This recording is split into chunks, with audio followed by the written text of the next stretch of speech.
Bismillahirrahmanirrahim. Assalamualaikum warahmatullahi wabarakatuh.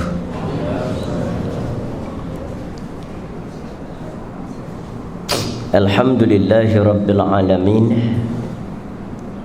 Wassalatu wassalamu ala asyrafil anbiya'i wal mursalin wa ala alihi wa sahbihi wa man tabi'ahum bi ihsanin ila yaumiddin. Rabbi shrah li sadri wa yassir li amri wahlul 'uqdatan min lisani yafqahu qawli. Allahumma 'allimni ma jahiltu wa zakkirni ma nasitu. Alastu bi khairikum inna akramakum indallahi atqakum. Yang dimuliakan pengurusi majlis kita pada pagi ini, seluruh saf kepimpinan di semua peringkat, ashabul fadilah, para asatizah, alim ulama, dan seterusnya kepada semua hadirin dan hadirat yang dimuliakan Allah Subhanahu wa taala sekalian. Pertama sekali, marilah kita bersyukur kepada Allah. Dengan inayah dan kurniaan Allah, kita semua dapat duduk dalam satu majlis bagi mempertingkatkan kecintaan kita kepada Allah, kepada Rasul, kepada Islam, dan seterusnya mempertingkatkan kecintaan kita untuk meraih keredaan Allah Subhanahu wa taala. Untuk mengisi perjumpaan ataupun tazkirah pertama kita pada pagi ini,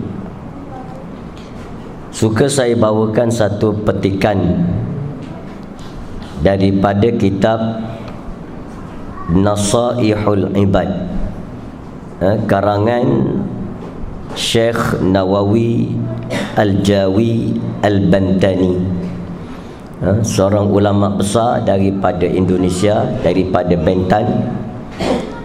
Beliau merupakan salah seorang di antara guru Melayu yang mengajar di Masjidil Haram satu ketika dahulu, dan beliau keluar daripada Indonesia kerana ketegasannya dalam memperjuangkan Islam dan menolak penjajahan Belanda. Kemudian beliau menulis banyak karangan-karangan yang tulisan beliau, antaranya ialah Nasaihul Ibad. Jadi tuan-tuan yang berkelapangan, kalau bertemu kitab ini, patut belilah. Kita beli, kita miliki, kerana kitab ini merupakan syarah daripada sebuah kitab yang bernama Al-Munabbihat alal Isti'dad li Yaumil Ma'ad, karangan Syihabuddin Ahmad Ibnu Hajar Al-Asqalani. Karangan Imam Ibnu Hajar bernama Al-Munabbihat alal Isti'dad li Yaumil Ma'ad, kemudian disyarah oleh Syekh Nawawi Al-Bantani. Jadi insya-Allah kita cuba lihat pesanan dan nasihat yang terdapat di dalam kitab ini. Kerana kitab ini dia susun, pertama, nasihat daripada hadis-hadis Nabi. Yang kedua, nasihat daripada asar, ucapan para sahabat radhiyallahu anhum, nasihat daripada para ulama-ulama salaf, nasihat para awliya, wali-wali. Disusun dengan sangat cantik dan sehingga menjadi satu susunan yang senang kita ingat dan senang kita baca. Jadi insya-Allah untuk mengisi perjumpaan kita pagi ini, saya ambil satu petikan daripada nasihat yang terdapat di dalam kitab ini. Antaranya ialah qala Utsman radhiyallahu anhu Berkata Sayyidina Uthman radhiyallahu anhu. Kita semua kenallah Sayyidina Uthman ini, menantu Nabi, sahabat Nabi, yang dikenali dengan nama Uthman Zunurain, yang mempunyai dua cahaya, kerana mengahwini dua orang puteri Nabi sallallahu alaihi wasallam. Uthman ini terkenal dengan kewarakannya. Sayyidina Uthman, sahabat Nabi ini semua warak, tetapi yang paling terkenal pada Uthman ini ialah sifat waraknya. Dia bersifat sangat warak. Begitulah sahabat Nabi ini, dia ada kelebihan yang ketara di samping kelebihan-kelebihan lain yang sedia ada. Abu Bakar ni, dia memiliki kelebihan mempunyai hati yang lembut dan pembicaraan yang manis. Bicara Sayyidina Abu Bakar, pembicaraan yang manis. Ucapan dia ni boleh menusuk perasaan dan hati manusia. Ini kelebihan Sayyidina Abu Bakar. Di samping mempunyai hati yang lembut dan dapat mengesan perkara yang tidak dapat dikesan oleh orang lain. Ini makna kejernihan hati Sayyidina Abu Bakar. Kan itulah bila turun ayat Al-yawma akmaltu lakum dinakum wa atmamtu alaikum ni'mati, keturun ayat berkenaan dengan Islam ini telah disempurnakan Allah. Al-yawma akmaltu lakum dinakum, pada hari ini aku telah sempurnakan agama aku kepada kamu, dan aku sempurnakan nikmatku ke atas kamu. Wa raditu lakumul Islam madina, dan aku hanya redha hanya Islam sebagai agama kepada kamu. Bila turun ayat itu, Sayyidina Abu Bakar ni lari daripada majlis itu, bersembunyi bersendiri. Dia duduk seorang diri. Sampai sahabat-sahabat lain bila turun ayat itu gembira, sebab Islam telah sempurna, wahyu telah pun lengkap. Maknanya perjuangan mereka selama ini telah pun sampai ke penghujung dan sebagainya. Jadi Omar gembira, Uthman gembira, semua sahabat-sahabat Nabi bergembira. Dalam tengah-tengah gembira itu, mereka cari Abu Bakar, tak ada. Kemana Abu Bakar? Hilang. Lalu mereka kata, kita kena cari Abu Bakar. Pergi cari Abu Bakar. Cari Abu Bakar, bertemu Abu Bakar sedang menangis teresak-esak. Abu Bakar ni tengah menangis. Omar yang jumpa dia. Omar kata, wahai Abu Bakar, kenapa kamu menangis? Sedangkan kita semua hari ini bergembira kerana telah turun ayat menceritakan kesempurnaan Islam yang telah diturunkan oleh Allah. Mana selepas daripada ni tak ada wahyu dah daripada Allah kepada Nabi. Kenapa engkau menangis? Kami semua gembira, kami seronok, tapi engkau menangis. Maka kata Abu Bakar, yang menyebabkan aku menangis ayat itulah. Kerana ayat itulah aku menangis. Omar kata, pelik kamu. Kami kerana ayat itulah kami gembira, tapi kamu pula kerana ayat itu kamu menangis. Lalu Abu Bakar berkata, wahai Omar, tidakkah engkau perasan ayat itu? Engkau sedar tak dalam ayat itu? Rasulullah diutuskan oleh Allah untuk menerima wahyu, menyampaikan Islam kepada kita. Maknanya bila Allah Ta'ala telah menyatakan Islam ini sempurna dan wahyu tidak lagi diturunkan, dan wahyu dengan itu wahyu tidak lagi diturunkan oleh Allah, bermakna tidak lama lagi Rasulullah akan wafat dan akan meninggalkan kita. Barulah Omar ni perasan. Omar pun menangis. Omar pula baru nak menangis. Sehinggalah semua sahabat-sahabat lain bila diberitahu oleh Omar, maka mereka menangis kerana sedih mereka bakal berpisah dengan Nabi sallallahu alaihi wasallam. Ini dia Abu Bakar. Mana seorang yang hati dia dapat mengesan perkara yang tersirat di dalam ayat-ayat Allah Subhanahu wa taala. Itulah kelebihan Abu Bakar. Di samping beliau mempunyai ucapan yang baik. Dia bercakap, kalimat dia tu kalimat yang baik, sehingga menyejukkan hati siapa pun. Pernah satu hari Nabi masuk Masjidil Haram ketika di Mekah lagi. Bila Nabi masuk, pemuda-pemuda tahan lasak Quraisy lah, pemuda-pemuda Quraisy ini mereka kepung Nabi, kepung Rasulullah kerana nak menyakiti Nabi sallallahu alaihi wasallam. Jadi mereka ni rancang lama dah. Kita perlu berbuat sesuatu kepada Muhammad kerana Muhammad ini telah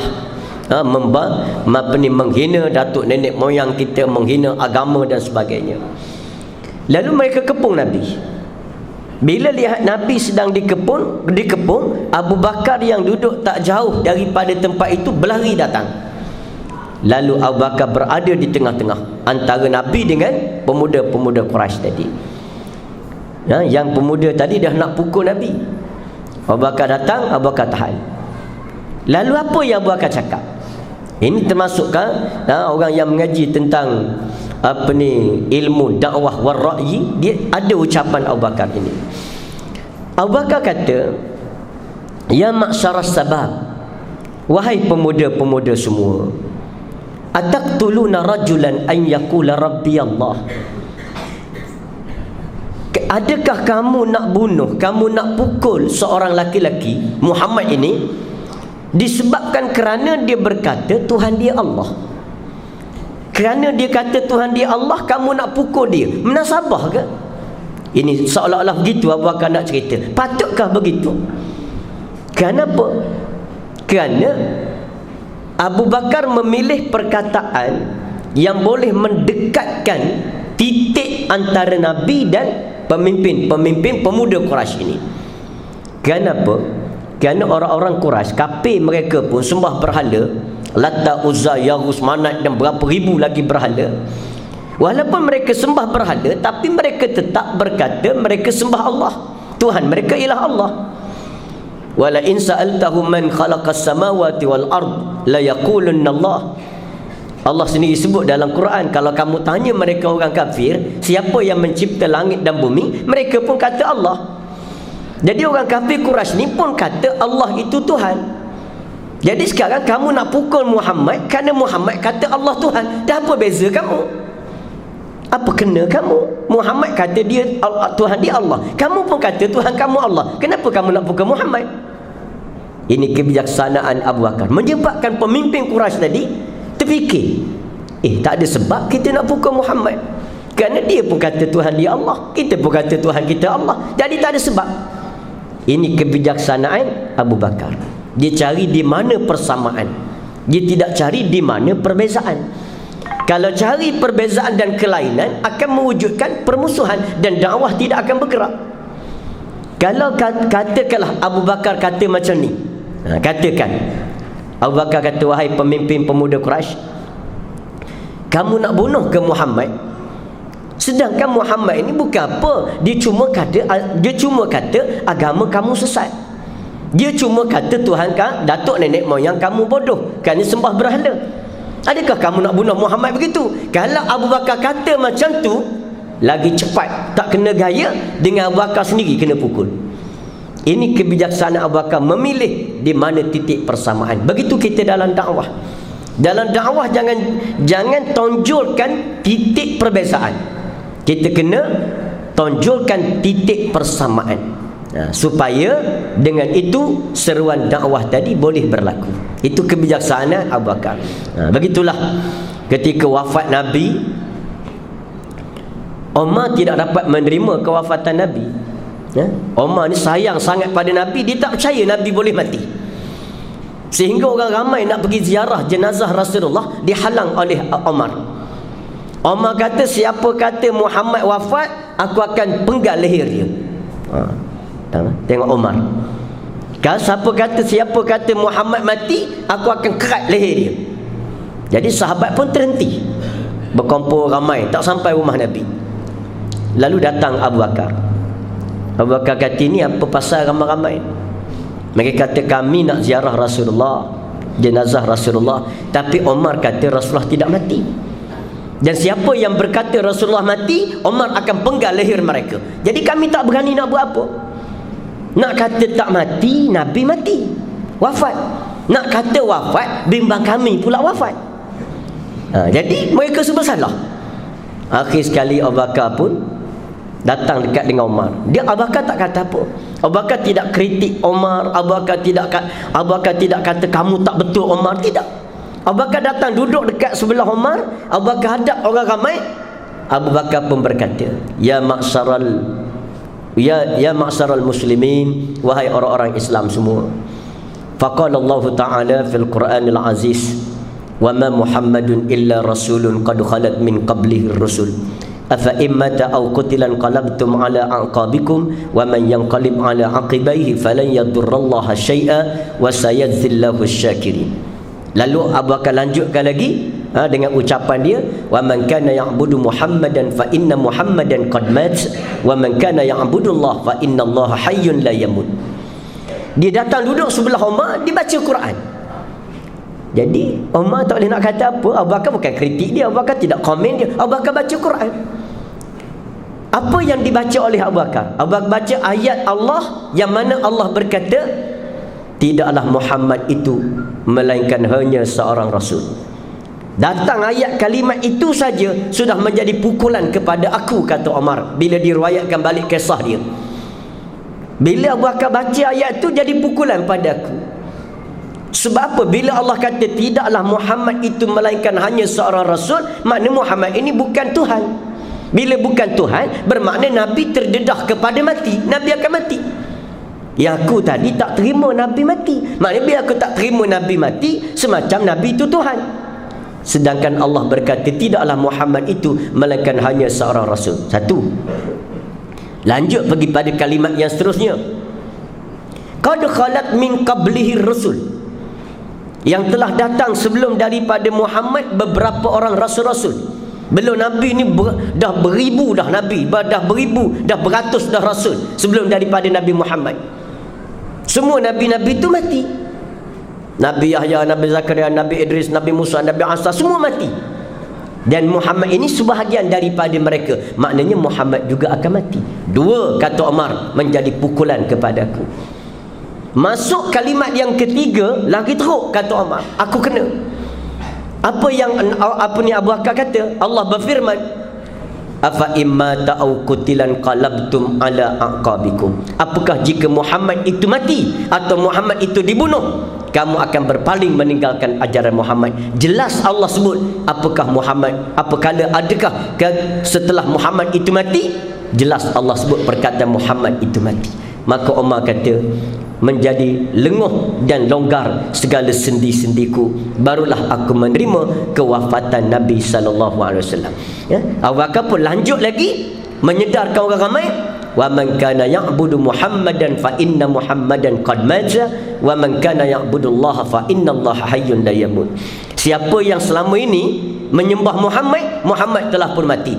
Tapi kalau selama ini kamu menyembah Allah, Allah akan hidup dan tidak akan mati. Ini maknanya bagaimana bijaksananya Umar Abu Bakar memilih kata-kata hingga menyusup perasaan manusia. Begitulah kelebihan Abu Bakar. Jadi kita perlu kita study riwayat hidup para sahabat ini untuk kita merasa kagum dengan kelebihan-kelebihan yang mereka kurniakan. Tidak hairanlah kalau Nabi berkata, iman Abu Bakar ini jika ditimbang dengan iman seluruh penduduk Madinah, maka tidak dapat menandingi beratnya iman Abu Bakar As-Siddiq radhiyallahu anhu.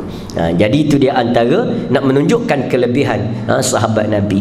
Jadi kita peliklah bila sebahagian setengah ajaran yang mengkafirkan sahabat Nabi. Mungkin Ustaz Allah tadi dah sebut tentang Syiah sebagainya yang mengkafirkan sahabat Nabi, Umar dan sebagainya. Baik, kelebihan Umar pula. Kelebihan Umar ini takwa dia dan ketegasan dia. Nak cari pada orang lain susah. Kelebihan Umar. Ini kelebihan Sayyidina Umar, mana tegas. Sehingga Umar ni kalau dia lalu satu lorong itu tidak akan dilalui lagi oleh syaitan. Syaitan pun tak berani nak lalu. Ini kelebihan Sayyidina Umar. Dan memang iblis dan syaitan-syaitan ni dia takut kepada orang yang beriman. Dia takut pada orang yang ada dalam hatinya takwa. Sebab itu satu hari seorang perempuan dirasuk oleh jin. Jin rasuk. Biasanya jin ni dia suka rasuk perempuan lah. Dia rasuk manusia ramai. Masa nak mengundi lagi kuat jin rasuk orang. Jadi satu hari dia rasuk seorang perempuan. Perempuan ni kerasukan jin.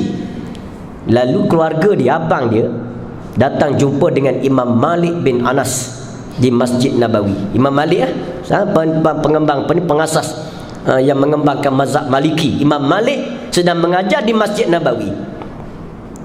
Dia datang, dia kata, tuan guru, minta datang sekejap ke rumah saya. Adik saya kerasukan jin. Syaitan rasuk dia. Tolong bacalah ayat-ayat apa berubat. Kata dia Imam Malik, dia kata aku tengah mengajar ni, tengah nak ada kuliah ni. Boleh tak begini? Kamu ambil terompah aku tu, kamu tunjuk ke adik kamu yang kerasukan jin tu. Maknanya tunjuk ke jin tu, guna terompah aku. Lalu abang dia tadi lurus, dia pun ambil terompah Imam Malik, bawa balik, tunjuk ke jin. Bila jin tadi nampak terompah Imam Malik, lari jin. Baru nampak apa? Baru nampak terompah. Dengan kita ni, nampak kita, jin tak lari lagi. Nah, ni masalah itu. Kenapa? Iman kepada Allah, takwa kepada Allah. Sebab itulah Allah, Nabi berkata, siapa yang takut kepada Allah, Allah akan jadikan seluruh makhluk lain akan takut kepada dia. Tapi jika dia mula takut kepada makhluk, Allah jadikan makhluk tidak akan takut kepada dia. Jadi maknanya kena tingkatkan takwa kita kepada Allah Subhanahu wa ta'ala, sebagaimana Umar Al-Khattab radhiyallahu anhu. Uthman pula terkenal dengan wara'. Ini kita nak cerita tadi. Satu hari Nabi duduk dengan sahabat, ramai-ramai duduk sahabat Nabi. Lutut Nabi ni terselak, terbuka sikit kain, nampak lutut Nabi. Abu Bakar masuk, Nabi tak tutup lutut dia. Sembang, Abu Bakar sahabat pun tak tegur lah.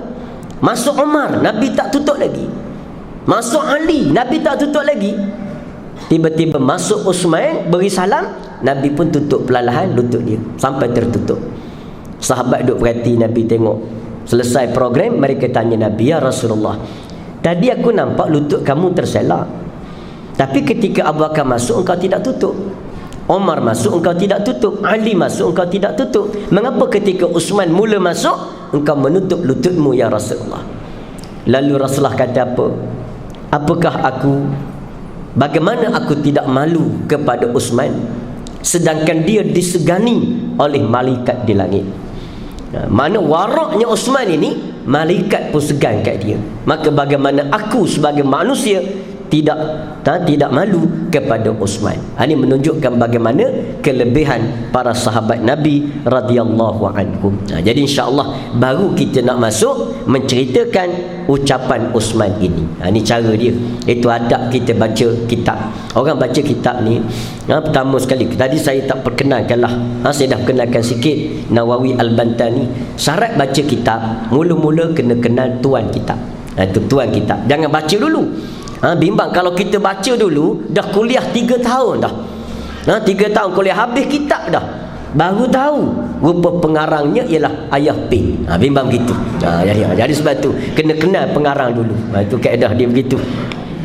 Baik, kata Uthman bin Affan radhiyallahu anhu, apa sebenarnya Uthman kata? Dia kata innal mu'mina fi sittati anwa'in minal khawfi ahaduha min qibalillahi an ya'khuza minhul iman, wasani min qibalil hafazah yaktubu alaihi ma yaftadihu bihi yaumal qiyamah. Fuduhul ad-dunya ahwanu min fuduhil akhirah. Wasalis, yang ketiga, min qibalis syaitan an yabtila amaluhu. Warrabi' min qibalil malikil maut an ya'khuza fi ghaflatin baghtatan. Wal khamisu min qibalid dunya an yaghtarra biha wa tusghiluhu anil akhirah. Wasadisu min qibalil ahli wal ayal an yastaghila bihim fayasghilunahu an zikrillahi ta'ala. Jadi ada 6 perkara disebut oleh Sayyidina Uthman. Jadi hari ini kita akan mula baca 6 perkara ini daripada Sayyidina Uthman. Peringatan dia. Sayyidina Uthman kata sesungguhnya seorang mukmin. Mana seorang mukmin yang bagi an yakuna mukminan, sayugianya bagi seorang laki-laki yang beriman, orang yang beriman, bahawa apa? Fi sittati anwa'in, dia takut Minal khaufi, dia takut 6 perkara. Ini bagi orang mukmin. Jadi kita suluhlah kita ni. Jangan suluh orang lain, suluh kita. Mana kita berhati-hati tak dengan 6 perkara ini? Kita takut tak dengan 6 perkara ini?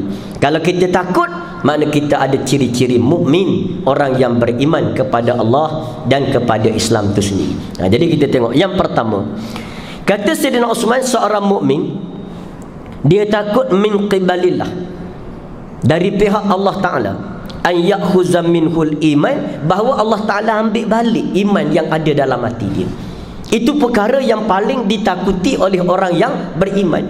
Bimbang kalau hari ni beriman pada Allah, dia takut apa? Bimbang Allah Ta'ala rentak atau sentak, cabut iman yang ada dalam hati dia, maka jadi kufur dan kafir ia kepada Allah. Itu yang paling ditakuti. Sebab itulah kita diajar oleh Allah, setiap rakaat kena baca ihdinas siratal mustaqim. Setiap rakaat dan setiap waktu, kecuali rakaat orang yang masbuk, kan? Lain pada tu kena baca. Mana baca surah Al-Fatihah. Dalam Al-Fatihah ada ihdinas siratal mustaqim. Kenapa? Ihdina dengan makna sabbitna. Sabitna makna ya Allah, engkau tetapkanlah iman itu, tetaplah kami di atas siratmu yang lurus. Ini kenapa? Iman itu yang paling penting dalam kehidupan kita ini. Hidup kita ini paling penting iman. Tak ada iman, tak ada makna. Jadi sebab itu kita minta kepada Allah, ya Allah, jangan engkau cabut iman yang telah engkau berikan kepada kami. Bahkan kita minta lagi, ya Allah, Allahumma rzuqna halawatal iman. Ya Allah, engkau kurniakan kepada kami kemanisan iman.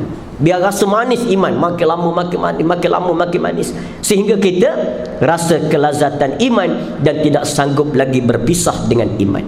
Ini penting. Jadi siapa yang letak iman itu? Iaitu Allah. Maka kita kena mohon kepada Allah. Jadi kehidupan seorang mukmin setiap hari minta dia diistiqamahkan oleh Allah di atas iman. Jangan kita rasa sedap. Saya okey, saya takkan lari punyalah. Jangan bercakap sombong gitu. Kenapa? Ramai dah cakap begitu lari. Ramai dah. Dulu jangan kira lah takbir duduk depan sekali ceramah, takbir rebah penceramah, terkejut ke takbir dia, sampai putus orang mereh takbir dia. Tapi akhir sekali lari daripada perjuangan. Sebab itulah kita ambil iktibar. Bukan kita nak kata kat mereka, tapi kita ambil iktibar. Iktibar apa? Ya Allah, jangan engkau jadikan kami seperti mereka. Setelah engkau serahkan iman, lalu engkau tarik kembali iman itu, menjadikan mereka hanyut dalam keingkaran dan kekufuran terhadapmu. Jadi kita minta pada Allah, ya Allah, engkau dah beri kami iman, sedangkan kami ni apalah sangat ya Allah.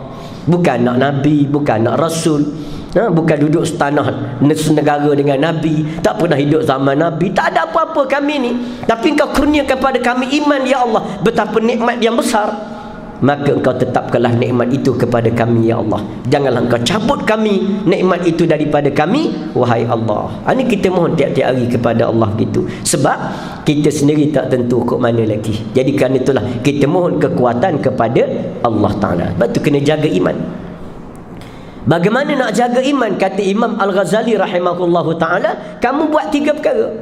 Yang pertama, kamu kena cari ilmu. Kamu kena ada ilmu, baru teguh keimanan. Yang kedua, kamu kena beribadah, kerana ibadah itu menyuburkan iman. Yang ketiga, kamu kena berjihad, kerana jihad itu menambahkan cinta kepada iman. 3 perkara. Nak jaga iman, kita kena buat 3 perkara. Pertama, cari ilmu. Yang kedua, beribadah, bersungguh-sungguh ibadah wajib dan sunat. Yang ketiga, berjihad, kerana jihad melahirkan kecintaan kepada iman.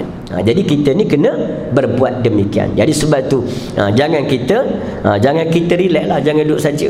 Kena kuat amal ibadah. Nak pula kita yang berjuang untuk Islam, kena banyakkan ibadah. Bangun malam, walaupun salat malam tu tidak wajib, tapi siapa yang tidak bangun menunaikan salat pada waktu malam, jahat adab dia dengan Allah Ta'ala. Walaupun tidak wajib, dia cuma sunat. Ya ayyuhal muzammil qumil laila illa qalilan nisfahu aw inqus minhu qalila aw zid alaihi warattilil qur'ana tartila inna sanulqi alayka qawlan thaqila. Sampai akhir ayat Allah Ta'ala cerita berkenaan dengan bangun malam. Dia tidak wajib, Tapi sungguh pun tidak wajib siapa yang tidak bangun waktu malam dan tidak bercadang untuk beribadah pada waktu malam, dia orang yang jahat adabnya dengan Allah Ta'ala. Kenapa kata jahat adab? Sebab bukankah sabit dalam hadis kursi yang sahih daripada Nabi SAW bahawa Allah kata dia turun pada 2/3 malam ke langit dunia, dan Allah kata aku turun ke langit dunia setiap malam, aku bertanya kepada hamba-Ku, wahai hamba-hamba-Ku, siapa di kalangan kamu yang nak berdoa? Aku bersedialah berdoa, aku sedang menunggu untuk memakbulkan doamu. Siapa yang bersedia untuk beristighfar, meminta ampun, aku sedang tunggu untuk mengampunkan dosa-dosa dia. Allah tunggu pada setiap 2/3 malam. Allah tunggu kita, kita tak bangun. Itu kata jahat adab. Allah tunggu kita, kita tak bercadang nak bangun, tak ada niat pun, maka jahat adab hamba itu dengan Allah Ta'ala. Jadi kerana itu kena ada qasad, kena ada niat nak bangun. Tak tersedar itu lain cerita. Tak tersedar, kita memang cadang nak bangun, malam tu memang cadang nak ibadah, tapi entah macam mana isteri buat air teh sebelum pada tidur malam, termasuk air ketum. Kita pun minum air ketum, tak sedar malam tu. Itu tak apa yang tu. Ceritanya kena ada satu niat. Bagaimana kita nak bangun? Bangun tengah malam. Betullah bila tersedar tengah malam, maka bangunlah, walau sekadar untuk beristighfar kepada Allah. Bangun. Jangan terus tak bangun. Betul bangun. Bila sedar bangun. Tiba-tiba tengah tidur, isteri kita mengigau macam mana, dia terajang kita, jatuh katil. Jatuh katil kita sedar. Sedar pergi ambil wuduk lah. Pergi ambil wuduk, apa ni, tunaikan wuduk, tunaikan solat. Itu mana apa sebab kita tersedar, kita bangun untuk kita tunaikan ibadah. Jangan kita bangun tu kita terajang di balik. Jadi maknanya itu dikatakan bahawa orang yang beradab dengan Allah Ta'ala. Jadi kena bangun malam, kerana Tuhan tunggu. Tuhan tunggu. Tuhan sedang menunggu, menawarkan kepada kita pengampunan, makbulnya doa. Maka kita bangunlah, walau sekadar untuk kita menunaikan, mengucapkan sepatah istighfar. Jadi itulah beruntung kadang-kadang Allah sengaja jadikan kita tua-tua sebagai ada penyakit. Penyakit tu sebenarnya untung. Daripada penyakit tu untung. Orang yang ada penyakit ni dia untung. Pertama, untung apa? Untung sebab dia ada sebab untuk berubat. Bila dia sakit dia berubat. Bila berubat dapat pahala. Bila berubat kita keluar belanja beli ubat kita tu, pahala sedekah. Pahala sedekah. Kita beli ubat, nak pula makin banyak penyakit, makin banyak beli ubat. Jadi semua tu pahala sedekah. Sebab Allah Ta'ala nak beri kita peluang dapat pahala sedekah. Harap ke kita nak sedekah, payah sedekah. Jadi Allah Ta'ala buat macam mana? Allah Ta'ala jadikan sakit. Bila sakit pandai beli ubat. Jadi beli ubat itu sedekah. Pertama. Yang kedua, orang yang sakit sentiasa, sepanjang dia sakit, sentiasa dalam pahala. Kalau kita nak pahala sunat, salat, kita kena salat. Berhenti habis salat, habislah pahala salat. Kita nak buat pahala puasa sunat, kena puasa sunat. Bila dah berbuka puasa, habislah pahala puasa sunat tadi. Dah terhenti dah kelebihan dia. Tapi bagi orang yang sakit, sepanjang dia sakit, dia dapat pahala yang berlebihan daripada Allah Ta'ala. Kalau dia salat dia lebih sebab dia sakit. Kalau dia apalagi puasa dia lebih sebab dia puasa dalam keadaan sakit. Apa saja yang dia buat dalam keadaan sakit, dia dapat kelebihan yang lebih daripada Allah Subhanahu Wa Ta'ala. Ini dua kelebihan. Yang ketiga, orang yang sakit ni, usah kata dia berzikir, dia mengerang. Tahu mengerang? Kan kita bunyi demam. Demam sejuk lah. Nak pula kena demam cikukunya kan? Kan dia begitu. Dia ada dua jenis cikukunya ni. Ada cikukunya, ada cikuglenya. Dia ada tu. Ini mah. Jadi ada kita bunyi tu, kata alim ulama, setiap bunyi tu pahala zikir kepada Allah Ta'ala. Dah kita bukan sengaja kan? Tak sengaja. Cuma kerana sejuk sangat daripada dalam, dia berbunyi. Jadi tu pahala zikir ditulis oleh Allah Ta'ala. Kenapa? Allah nak beri peluang kita pahala zikir. Harap ke kita nak berzikir, kita jarang berzikir, banyak tengok drama pada berzikir. Jadi Allah Ta'ala nak beri pahala zikir, maka Allah Ta'ala jadikan kita sakit. Ini kelebihan sakit. Yang ketiga, yang keempat, orang sakit ini automatik dia ingat kepada Allah Ta'ala. Betul tak? Bila sakit memang ingat pada Allah. Jarang orang sakit tak ingat Allah. Jarang. Memang itu tegar sungguh lah. Tapi bila sakit ingat Allah. Hatta learning pemimpin parti komunis Rusia ni, Lenin, Stalin. Lenin ini ketika dia sakit di hospital, ketika dia tengah sakit, doktor dia ramai, tiba-tiba Lenin kata apa? Wahai Tuhan, sakitnya aku. Terkejut doktor. Doktor kata, Tuan, bukankah Tuan ajar kami bahawa Tuhan tidak ada dalam pahaman komunisme? Sekarang Tuan sebut Tuhan. Kata dia Lenin, dia kata apa? Jika benar Tuhan itu tidak ada, manusia perlu mengadakan Tuhan supaya hati mereka tenang. Ini nak menunjukkan bahawa apa? Ingat ke Tuhan. Tak percaya, cuba kita pergi ziarah orang sakit. Tuan-tuan pergi ziarah orang sakit. Ziarah orang sakit, buku apa ada hujung kepala dia? Buku apa? Buku Yasin kan? Walhal dia ni ahli korporat, patutnya buku korporat dah hujung kepala dia kan? Buku bagaimana menjadi korporat yang berjaya, direct selling, patutnya tu bertimbung-timbung kat hujung kepala dia. Tapi tak ada lah, buku korporat tak ada, buku ekonomi tak ada, majalah apa tu semua tak ada. Yang ada apa? Yang ada ialah buku surah Yasin. 5, bukan 1, 5. Dia baca hak mana tak tahu. Jadi mana nak tunjuk bahawa manusia automatik akan ingat kepada Allah. Jadi Allah jadikan kita makin tua, maka ada sakit, tiba-tiba tua kencing manis 4 kali semalaman bangun. Untuk agak ke tak, kalau tak kencing manis tak bangun malam.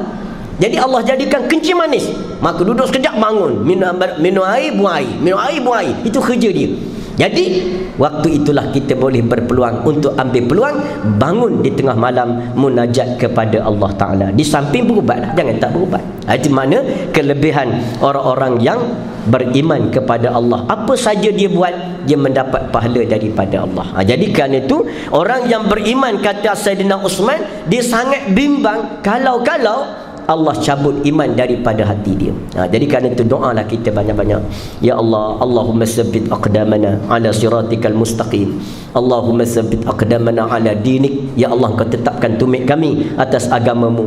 Allahumma rzuqna husnal khatimah. Ya Allah, Engkau matikan kami dalam mati yang khatimah, mati yang baik, dalam keadaan beriman dan bertakwa kepadamu. Jangan tinggal doa tu.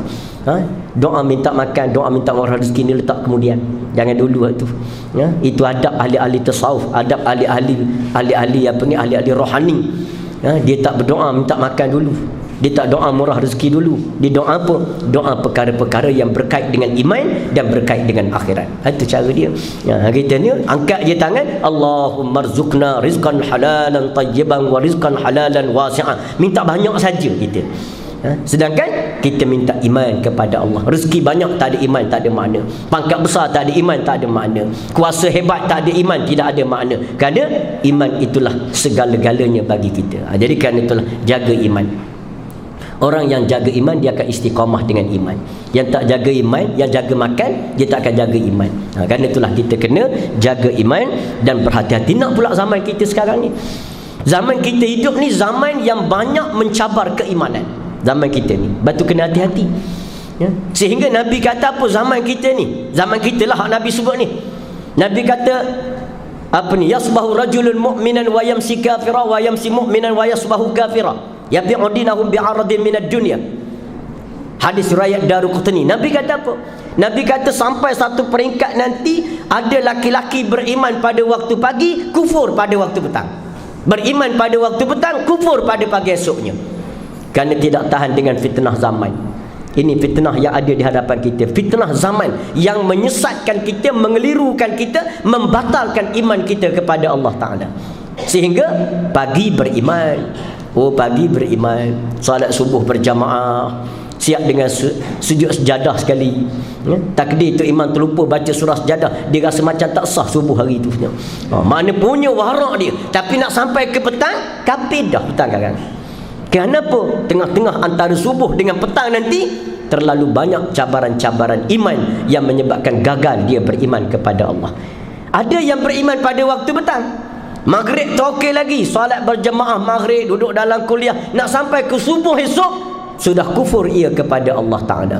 Kerana landaan fitnah yang begitu dahsyat menimpa orang-orang yang beriman pada akhir zaman. Maka zaman tu zaman kita ni lah. Maka kita kena sangat berwaspada agar tidak tertanggal daripada iman. Ini banyak sekarang ni macam-macam jenis ajaran.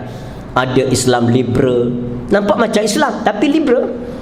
Islam hak yang cerita Islam Islamisasi, Islam wasatiyah, Islam hadari, itu hak sesat lama dah tu. Ni datang hak baru pula, Islam liberal, Islam plural, Islam feminin, Islam Protestan. Sekarang ada Islam Protestan. Dia macam Kristian juga. Ada Kristian Orthodox, ada Kristian Protestan. Jadi sekarang telah ada yang memperkenalkan Islam Protestan, Islam sederhana. Kalau tuan-tuan pergi ke Indonesia pula, ada Islam baru pula. Nama dia Islam Nusantara, sesuai untuk orang-orang di Nusantara. Semua ni sesat berlaku. Jadi sebab itulah kita kena minta kepada Allah teguhkan keimanan kita. Sebab tu kita zaman ni jangan tinggalkan ulama, jangan lari pada ulama. Hak yang lari pada ulama tu biasa sesat, akan sesat. Sebab ulama ni dialah yang meninggalkan risalah Nabi itu kepada kita. Kita boleh kenal Nabi ni kerana ulama, boleh kenal Islam kerana ulama. Pagi ni kita duduk dalam majlis ilmu dan sebagainya. Kenapa? Kerana kita telah ada ulama terdahulu pada kita. Kalau tak ada ulama menyampaikan Islam pada kita, kita tak kenal Islam. Kalau tak kenal Islam, usah kata dalam majlis ilmu, masjid tak ada kalau tak kenal Islam. Islam tak ada, masjid tak ada, solat berjemaah tidak ada, kuliah duha jauh sekali. Ya. Dan kalau tak ada Islam, tak ada ulama menyampaikan Islam, makna kita tak ada Islam. Agak-agak pagi ni kita duduk mana ni? Dah tak ada Islam, kita duduk mana? Ya. Duha pagi minggu, hari apa ni? Hari cuti begini di pasar minggu lah. Ya. Makan biawak 3 rasa. Ya. Ya. Babi suik sawa tu. Ya. Ya. Kenapa kita mana tahu halal haram? Kita tak tahu dosa pahala. Tak ada pakai macam ni. Kita pergi bandar pakai seluar dalam saja je. Mana kita tahu aurat? Jadi nasib baik ada ulama sambung perjuangan sampailah kepada kita mengenali Islam. Maka ya Allah, kami bersyukur dengan pengutusan Nabi dan disambung risalahnya oleh para ulama yang berjuang bersungguh-sungguh menyampaikan ilmu itu kepada kita. Ini kita. Betul, jangan lari pada ulama. Kalau ibarat anak ayam, jangan tinggalkan kepak ibunya. Jangan main luar daripada rebang ayam semua, jangan. Sebab di luar sana musang saja tu. Macam-macam jenis musang. Ada musang berjanggut, ada musang tak berjanggut. Ada musang bulu musang, ada musang bulu ayam. Jadi kita sekarang kenapa? Duduk dekat dengan para alim ulama. Kena tanya ulama. Jangan tanya Google. Ini masalah kita sekarang. Bila ada masalah, tanya Google. Tanya Syekh Al-Googley. Ini masalah. Tanya ulama. Tanya ulama ustaz, ulama tu tok guru. Sebab itulah kita kena tanya mereka apa hujah tentang Quran, apa hujah tentang hadis. Berkenaan dengan zaman yang kita ada sekarang, bagaimana orang cerita tentang Islam liberal. Kerana kita tak duduk dengan ulama itulah, maka kita didedahkan dengan percaya dengan berbagai-bagai kepercayaan. Tengok, ada kita jangka orang boleh sokong LGBT. LGBT, lesbian, gay, apa ni transgender, apa ni biseksual dan sebagainya. Jadi ada kita boleh fikir begitu. Tapi kerana manusia jauh daripada ilmu dan daripada ulama, dia boleh sokong. Sedangkan LGBT ni usah kata agama, dia bercanggah dengan naluri alami. Alami makna seluruh alam, termasuk pokok, binatang, semuanya tak terima pahaman LGBT ni. Betul tuan-tuan gaji jumpa tak? Lembu jantan nikah dengan lembu jantan? Tak temu. Kambing betina mengorat kambing betina, nikah kambing betina ada? Tak ada. Nak menunjukkan bahawa mereka binatang pun tak terima nilai-nilai LGBT ni. Usah kata binatang halal, binatang haram. Babi, tak ada babi jantan nikah dengan babi jantan. Walah hadi babi dah tu. Tak ada. Kalau babi tahulah ada manusia sokong LGBT, seminggu demam babi dia. Duk fikir macam mana manusia boleh sokong LGBT. Last kali babi fikir, dia kata apa? Babi betul manusianya. Kita tahu. Jadi sebab itulah kita kena duduk dekat dengan ulama. Ulama itu yang memandu kita, tahu kita isu zaman yang ada ni, mana benar, mana salah, mana benar, mana salah dan sebagainya. Kalau tidak, kita akan ditipu oleh fitnah zaman. Akhir zaman ni belum datang Dajjal lagi tuan-tuan. Belum datang Dajjal lagi. Baru datang Islam liberal je baru datang Islam plural. Tu pun ramai dah lari meninggalkan Islam. Belum lagi datang Dajjal. Baru ada Dajjal saja kita dah sesat, belum datang Dajjal yang di kanan kirinya membawa syurga dan neraka. Bila dia masuk kampung ini, katalah kampung ni kita dalam dilanda oleh musim kemarau, rumput selai pun tak hijau, tak ada rumput dah, menyebabkan kambing-kambing pun kurus, pokok-pokok pun tak ada air dah, semua jadi kering, batang pokok, daun pun kering, buah jauh sekali. Dalam keadaan kelaparan yang begitu dahsyat, dengan cerita Dajjal nak masuk kampung, dia hentak saja kaki di kampung ini, maka tiba-tiba serta-merta rumput menjadi subur, pokok menjadi hijau, kambing menjadi gemuk, mengeluarkan susu-susunya. Maka agak-agak berapa orang tak ikut Dajjal?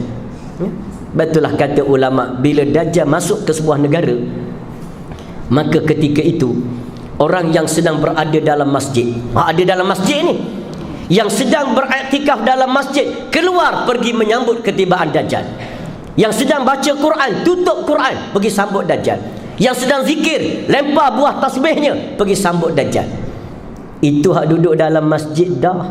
Cuba bayang hak duduk kat karaoke tu, hak tu awal lagi hak tu. Yang tak percaya, yang tak hirau soal majlis ilmu dan sebagainya, yang duduk dalam masjid pun goncang hatinya, kecuali dengan pertolongan Allah Ta'ala.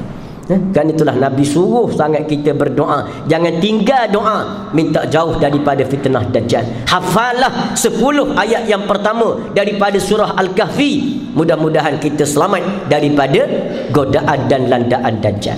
Maka itulah kita banyak persiapan kita kena buat kalau kita nak selamat di akhirat nanti. Jadi terpaksa bertarung kita, bertarung dengan zaman yang penuh fitnah, bertarung dengan macam-macam serangan musuh, bertarung dengan kejahatan orang munafik, bertarung dengan syaitan yang sentiasa mencari jalan nak menipu daya kita, bertarung dengan nafsu yang mencintai dunia.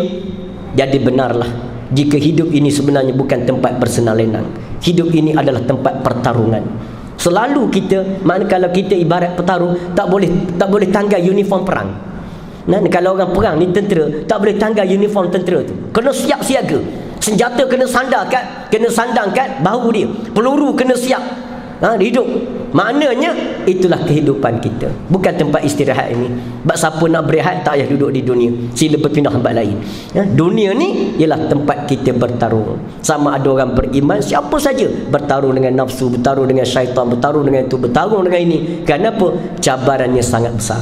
Nak pula kita sekarang hidup zaman yang penuh dengan berbagai fitnah. Ini berbagai fitnah zaman kita sekarang, sehingga kita nampak cari hidup orang kafir lebih baik pada cari hidup Islam. Kita tinggal Islam, kita rasa kuno lah ikut Islam ni, rasa tak hebat ikut Islam. Sedangkan Islam itu agama yang mana ada lagi agama lain lebih tenteram, lebih harmoni, lebih selesa selain daripada Islam. Sebab tu kalau ada tuan-tuan, kalau jumpa orang kata, saya ni bukan tak nak ikut Islam, tapi susah lah, itu tanda itulah manusia paling jahil atas muka bumi ini. Kenapa? Kerana kalau ada orang cakap begitu, kita tanya dia balik. Baik, aku nak tanya kamu kata ikut Islam susah, kamu nak ikut apa Islam? Tolong cerita agama apa yang lebih senang daripada Islam, kepercayaan apa lebih senang daripada Islam? Tolong cerita.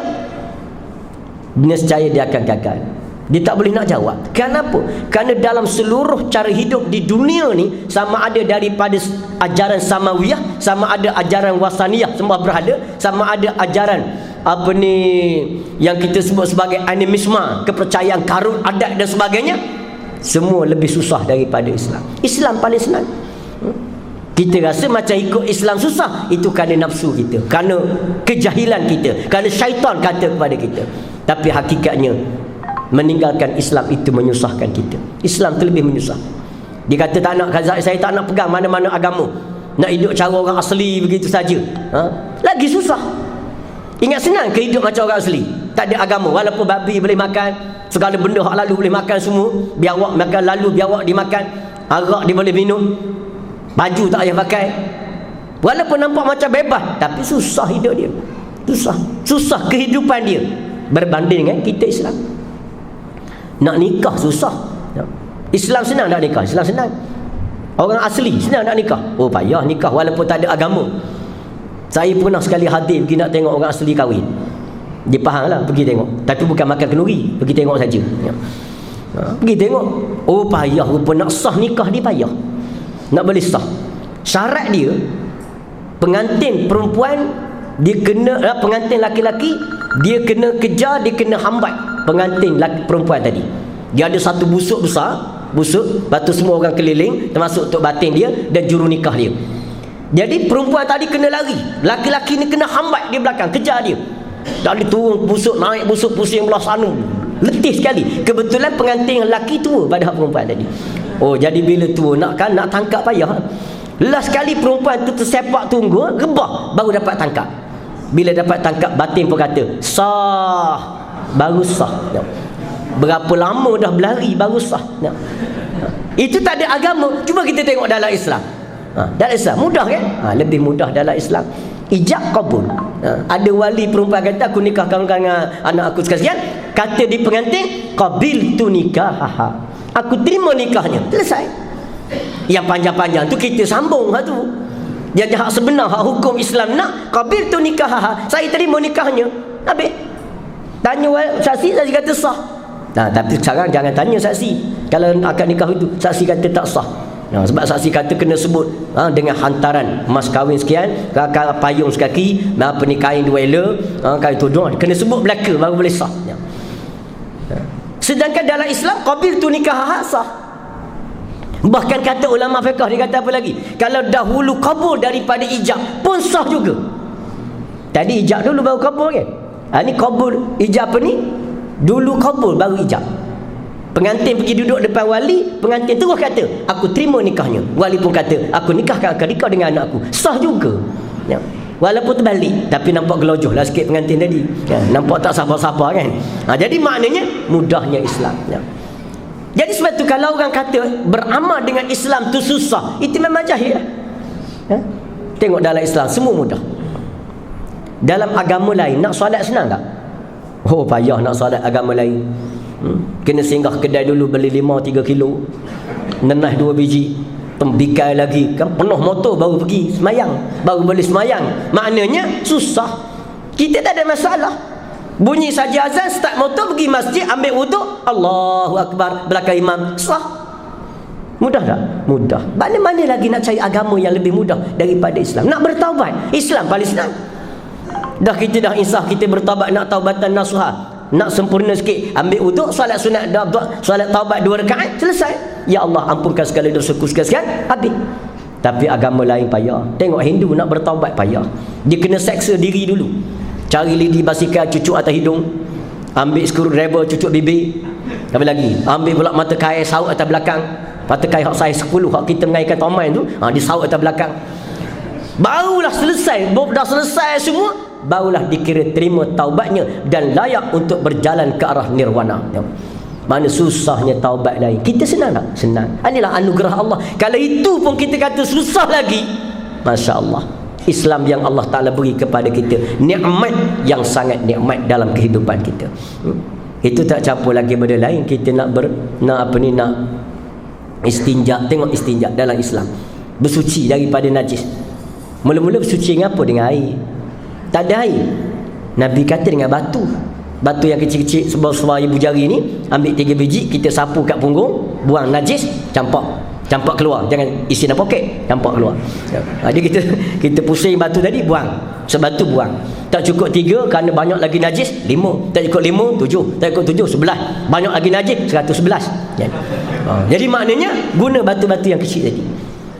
Tak ada batu kecil, adalah sebesar mangkuk besar ni besar. Maka Nabi kata jadikan 3 penjuru, pusing penjuru ni, pusing penjuru belah pula, pusing belah sini, buang. Maknanya bersih. Tak ada batu sebesar tu, ada sebesar kereta kancil batu tu. Macam mana pula kita? Benda lain tak ada dah, air tak ada. Lalu kata ulama, lagi senang, kamu naik duduk di atas, kamu gelongsor turun. Saya salah. Nampak? Mudah dah Islam. Mudah Islam. Dah siapa kata payah? Payah tu kerana kita tak mengaji, kerana kita tak belajar. Semua senang. Jadi betul lah. Sebab tu dalam Islam ini, semakin situasi susah, hukum semakin senang. Al-musyaqqatu tajlibu ila taisiri. Kaedah fiqh kan? Al-musyaqqatu, bila menghadapi kepayahan, bila payah, tajlibu ila taisir, hukum akan menjadi mudah. Tengok Islam. Sebab itulah tak ada sebab kita tak boleh beramal dengan Islam. Oh susahlah. Susah dia ada hukum senang. Susahlah saya dalam musafir. Boleh 2 rakaat qasar. Susahlah saya tak boleh berdiri. Boleh duduk. Makin susah kita makin senang hukum. Makin susah kita makin senang hukum. Yang penting kita ikut hukum itu. Ini dia Islam. Jadi sebab itulah tidak ada sebab mengapa kita tidak boleh taat kepada Allah Subhanahu wa taala. Kerana keadaan senang apabila kita susah. Tak ada pakaian nak menutup aurat. Asal kena tutup aurat, tak ada pakaian. Maka carilah daun-daun tutup aurat. Tak ada daun. Sebab kita duduk kat pulau, ke tepi pulau, tak ada apa-apa pun. Maka ambillah lumpur pantai. Ambil lumpur pasal lumpur, tutup anggota aurat. Anggota aurat kita tadi tutup pakai lumpur saja. Tak ada lumpur. Pulau tu pulau batu je. Lumpur tak ada. Kita 30 orang naik kapal, karam. Na'udzubillah lah, contoh saja. Karam, berenang, tercabut semua pakaian. Dengan semua dah habis, tercabut. Sampai ke pulau, telanjang bogey 30 orang. Pasir lumpur tak ada. Macam mana? Maka ulama kata boleh solat telanjang. Boleh solat telanjang. Mana sah? Boleh solat telanjang. Tapi dengan syarat, kata ulama fiqh. Bila dah 30 orang, kena berimam. Kena solat berjamaah. Maka bila solat jemaah, syarat dia apa? Imam jangan berada di hadapan. Imam jangan duduk depan. Imam kena duduk dalam satu sah dengan makmum. Satu sah saja.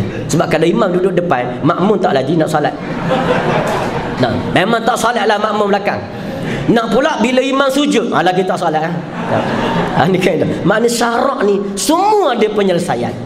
Jadi sebab itu tidak ada sebab mengapa kita tidak beramal dengan Islam. Betul layaklah orang yang derhaka pada Allah tidak beramal dengan Islam dicampak dalam neraka, layak. Sebab apa? Sebab memang bila tak solat, bila tak beribadah, itu memang dia niat derhaka pada Allah. Bukan dia tak boleh buat. Dalil mana? Dalilnya bila susah ada senang, bila susah ada senang. Hatta solat, sampai solat niat. Dah tak boleh nak gerak kelapak mata pun tak boleh dah. Nak solat, nak buat sujud rakaat pun tak boleh dengan kelapak mata. Pakai niat akhir sekali. Kalau niat pun tak solat juga, layaklah masuk neraka.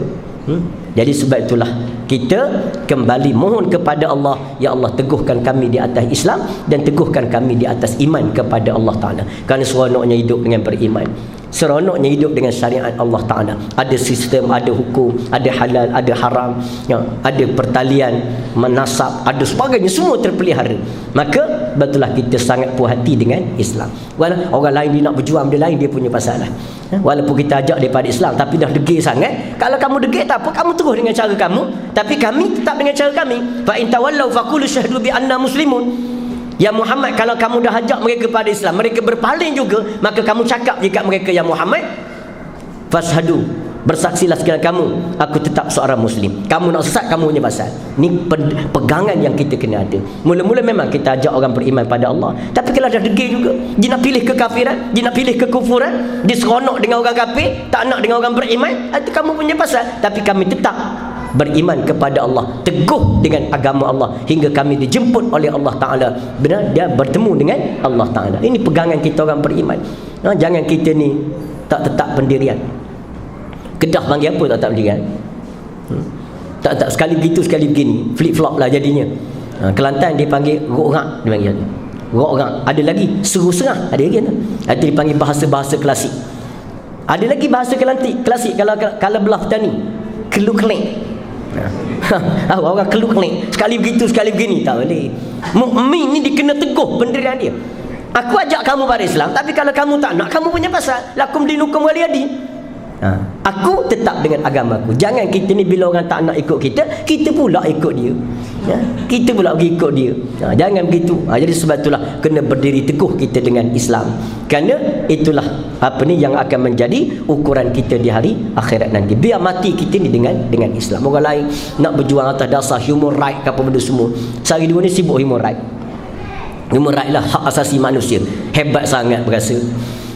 Oh, saya pejuang hak asasi manusia, yakni memperjuangkan keadilan, hak kesamarataan seluruh manusia tanpa mengira gender, jantina, dan tanpa mengira ras ataupun rasio, bangsa. Bangga sangat berjuang dengan hak asasi manusia. Macam Malaysia ni Suhakam tu lah. Suhakam kata apa? Dia sedang menimbang cara untuk mencadangkan pada kerajaan setiap cadangan Suhakam menjadi undang-undang negara. Oh, besar benar Suhakam. So hakam ni apa ni? Hak asasi manusia ni apa? Saya 2-3 kali sebut pada ceramah dengan macam-macam jenis pentah dah. Saya kata perjuangan hak asasi yang diperjuangkan oleh human right yang ada hari ni layak dibungkus dalam plastik hitam, campak dalam tong sampah ni. Tak ada apa tuan-tuan.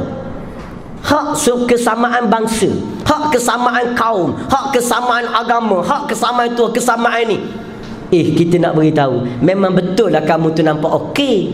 Tapi soalnya, kami Islam ni telah ada human right yang lebih baik daripada human right kamu. Islam ni dah sempurna dah. Kami ada hak human right ni, kemanusiaan. Kami dah baik daripada kamu. Lagi pula, human right ni tahun berapa dia hidup? Human right yang diperjuangkan sekarang, dia muncul human right ni pada tahun 1215 ketika Raja John menggantikan Raja Richard di England. Maka diperkenalkan human right ni. Mana dia buat satu undang-undang pada masa tu dinamakan Magna Carta. Ni dalam undang-undang Magna Carta. Lepas tu dia gubah lagi, dia jadi Petition of Right. Lepas tu dia jadi lagi Habeas Corpus Act. Lepas tu dia pindah lagi jadi Bill of Right. Dia muncul tahun 1215. Tuan-tuan cuba kira sekarang. Sekarang 2019. Tolak 1215. Berapa beratus tahun baru? Baru berapa ratus tahun human right di dunia. Sedangkan kita Islam, ayat berkenaan dengan human right diturunkan oleh Allah 1440 tahun dulu. Maknanya Islam telah mendahului human right dalam memperjuangkan hak asasi manusia 637 tahun lebih awal. Kita 637 tahun, 637 tahun lebih awal daripada mereka kenal hak asasi manusia. Tiba-tiba datang human right nak ajar kita 600 tahun kemudian, nak ajar kita terimalah human right, terimalah human right. Kamu beranak bila? Mabuk ketung ke apa? Tanya kat dia. Abang itulah kita sekarang kena ingat, Islam ini sangat sempurna. Dah sempurna dah, tak payah hampir lain dah. Tak payah hampir lah human right benda semua. ISEP benda semua tu tak. ISEP tu sendiri lagi teruk. ISEP, human right ditubuhkan, diterima oleh bangsa bersatu pada tahun 1948. Dia luluskan, dipanggil Universal Declaration of Human Right pada tahun 1948. ISEP tahun 65, lagi muda. ISEP tu sebenarnya pada asalnya ialah untuk menyelamatkan nasib bangsa Yahudi di Eropah. Itu asalnya. Lepas tu kita orang Yahudi, orang Eropah zaman dulu, dia anti-Yahudi, dia panggil anti-Semitic. Kalau tuan-tuan buka Google tadi tu, bolehlah tanya separuh-separuh Google. Tanya Google tu, tuan-tuan type pogrom, P-O-G-R-O-M, pogrom. Pogrom tu apa? Pogrom tu dipanggil sentiment anti-Semitic. Makna semangat anti-Yahudi. Dulu berlaku di barat, asal jumpa Yahudi dibunuh. Orang Yahudi, masyarakat Yahudi tak diperkenalkan berniaga, kena hidup jadi macam orang tak ada peluang. Mana sehingga berlaku pembunuhan beramai-ramai. Dalam sejarah dipanggil massacre history, mana sejarah pembunuhan beramai-ramai ataupun macam-macam genocidal history. Pembunuhan ramai-ramai ni di Rusia, di Belarus, di Poland, di Parsi, di Jerman, di Holocaust zaman Hitler, bunuh Yahudi puluh ribu. Bila sentimen anti-Yahudi ni tebal, menyebabkan Yahudi nak hidup pun payah, dalam negara mana pun dia diskriminasikan, kena bunuh dan sebagainya, maka mereka guna proksi, bawa cadangan ISIS itu kepada bangsa bersatu. Tiba-tiba lulus pada tahun 1964. Lulus tu untuk apa? Maka Yahudi pun lega. Kerana apa? Semua negara anggota Pertubuhan Bersatu menerima ISIS, maknanya tidak lagi anti-Yahudi. Jadi mereka semua bangsa adalah sama. Jadi Yahudi pun boleh hidup dalam negara itu, boleh berniaga, boleh berjuang, boleh jadi ahli politik dan sebagainya. Jadi kedatangan ISIS ni asalnya nak menyelamatkan situasi Yahudi itu. Jadi dia cuma sesuai untuk orang bukan Islam. Kami orang Islam tak sesuai ISIS. Sebab apa? Sebab Islam ni mana ada pernah ada anti-Yahudi. Islam tidak anti-Yahudi. Dalilnya Nabi sampai di kota Madinah, ada 10 Yahudi, kabilah Yahudi di Madinah. Nabi tak halau mereka. Mereka boleh berniaga di pasar Madinah, mereka boleh cari makan, mereka boleh buat kebun, mereka boleh macam-macam, mereka boleh buat rumah ibadah mereka di kota Madinah. Nabi tak halau. Maknanya Islam tidak ada sentimen anti-Yahudi, itu tidak ada. Dah tu yang Nabi halau lepas pada tu, halau Yahudi Bani Quraizah lari sampai ke Palestin. Nabi halau tu bukan kerana dia Yahudi, Nabi halau tu kerana dia lawan negara Islam yang dipimpin oleh Nabi. Dia lawan Islam, dia memberontak, derhaka pada kerajaan. Kalau derhaka pada kerajaan, derhaka pada Islam, usah kata Yahudi, tak kena ada Melayu di Madinah masa tu. Melayu lawan Islam dengan Melayu-Melayu kena halau. Bukan soalan Yahudi. Ini menunjukkan keadilan Islam. Betullah sekarang kita, kalau kita belajar Islam, kita kaji Islam, tak ada sebab kita nak kagum pada aliran-aliran lain. Nak kagum dengan Yahudi, nak kagum dengan human right, nak kagum tu kagum begini. Lebih lagi nak kagum dengan LGBT, terbukanya LGBT. Ya, semua dia serba terbuka sekarang. Ya? Ulama tak ajar rujukan, semua orang boleh tafsirkan Quran, tafsir hadis, semua orang boleh. Atas dasar apa? Atas dasar hak. Hak apa salah? Sebab dia kata kita kan Islam. Maka hak semua orang Islam untuk menafsirkan Islam. Mengapa serah pada ulama saja? Oh, sedap cakap. Sekali kita dengar, betul juga. Betul juga. Sebab sebab Islam ni kan hak semua. Jadi berilah hak semua. Kenapa serah pada ulama saja? Kalau ulama kata salah penafsiran itu, maka kena kata salah semua. Mana boleh? Kita pun Islam juga, Islam tu hak kita. Kita cakap beginilah kat mereka. Hari ni Jumaat tak? Jumaat kan sikit lagi, kita ada 5 minit lagi. Jumaat nanti kita buat pengumuman, tuan-tuan semua masjid buat pengumuman. Esok hari Sabtu, Kementerian Kesihatan memberi peluang kepada semua orang untuk datang ambil ubat di pusat kesihatan tempat kita. Ambillah ubat sebanyak mana tuan-tuan nak ambil. Ubat apa jenis tuan nak. Jadi kenapa? Kerana itu hak tuan-tuan yang sakit, hak tuan-tuan semua. Dia bukan jadi hak ahli farmasi. Jadi ahli farmasi berehat esok. Kenapa? Kerana hak semua orang sakit untuk ambil ubat dia sendiri.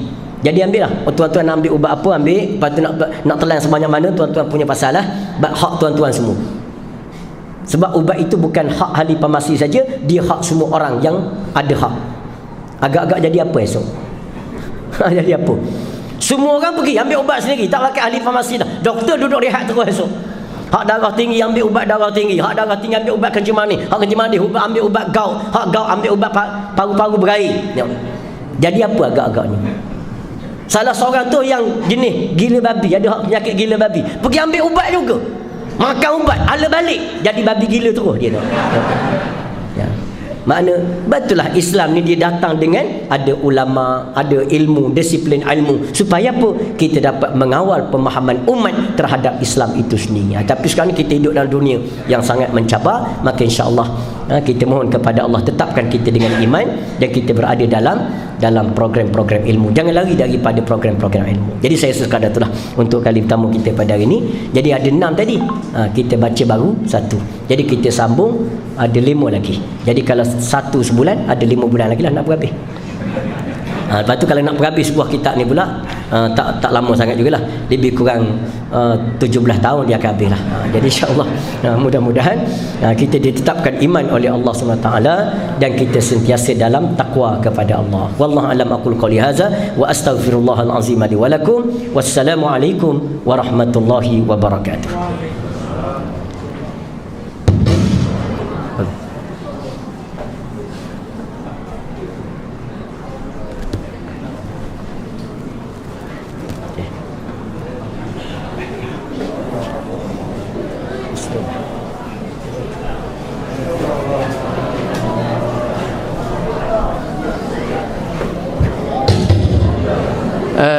Sekali lagi sambil kami balik, bolehlah berderma untuk Sarawak Report. Tung tabung ada di depan sana.